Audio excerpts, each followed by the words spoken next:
आता बघूयात मुंबई पुण्यातल्या टॉप 9 घडामोडी। मध्य रेल्वेवर आजपासून 15 डब्यांच्या लोकलच्या 22 फेऱ्या वाढणार। मध्य रेल्वेच्या प्रवाशांना आता गर्दीपासून काहीसा दिलासा। अमरनाथ, बदलापूर, खोपोली, कर्जत इथून ये जा करणाऱ्या प्रवाशांना याचा फायदा। स्वातंत्र्य दिनीच केडीएमसीची धडक कारवाई। डोंबिवलीमध्ये नामांकित जिमी हॉटेलच्या टेरेसवर शेडवर हातोडा। कारवाईसाठी मोठ्या प्रमाणात पालिका अधिकारी, कर्मचारी आणि पोलीस बंदोबस्तही तैनात।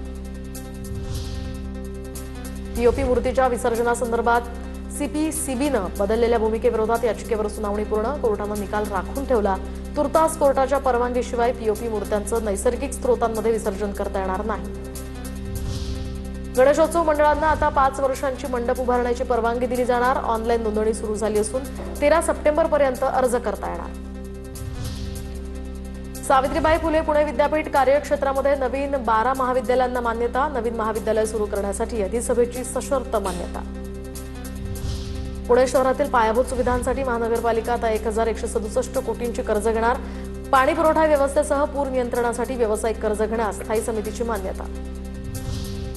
पुण्याच्या खेडमधील दुर्गम भागातील 200 विद्यार्थ्यांना बोटांचं वाटप। स्वातंत्र्य दिनाचं औचित्य साधून शालेय साहित्याचं वाटप करण्यात आलं।